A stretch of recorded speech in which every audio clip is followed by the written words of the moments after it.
How to fix this account might include sensitive content on X. Hi guys, welcome to our channel. Let's begin. In this video, I will guide you on how you can fix this account might include sensitive content on X.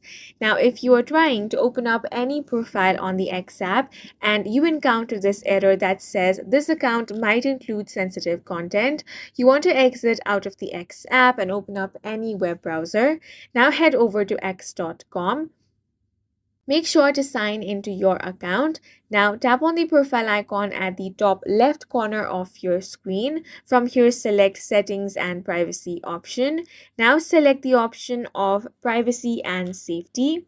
Then you have the option of content you see. Tap on that. Here, there is the option of display media that may contain sensitive content. Go ahead and check this box. Then you simply want to refresh the page and head back. Now you will be able to view this profile after you have done this. Now remember that you can only change the setting in the web browser itself.